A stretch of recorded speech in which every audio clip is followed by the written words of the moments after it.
The camera flickered toward me. I waited for the red light to turn off. When it finally did, that's when I jumped off stage and hid in the darkness, the area the camera could not see.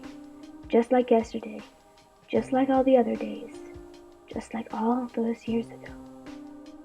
Here we began. Here we cannot control ourselves. Here my soul cried out. Back then, when it was just 5 of us, all forsaken and lost, we followed him. We were young. We couldn't do anything. Heck, we hardly knew better. But yet, we still stood there, admiring the animatronics like fillies and colts that age. The technology was incredible. It was such a fun day with my parents that I had completely lost track of them, my young mind entranced with the singing animals. My parents, my mom and my dad, I could still remember them. Wherever they are today, if they even remember their little cult anymore, I'm sure they're happy. It was so long since I was gone.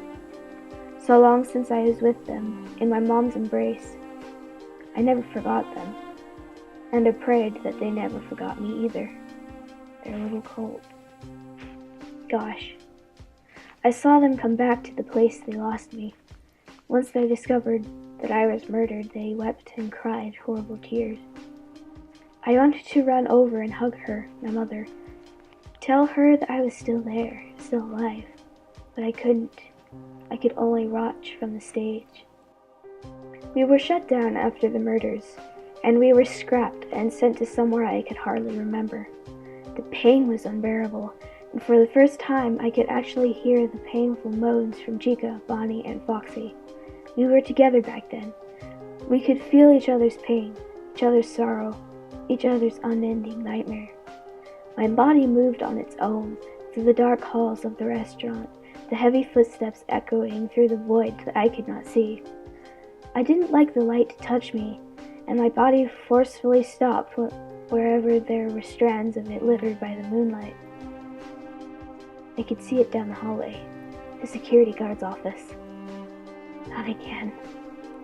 Broken down, beaten, torn apart, we were no longer entertained the young fillies and colts that entered the restaurant all those years ago. We were shipped off yet again. The purple monster said it would be for the very best, for all of us.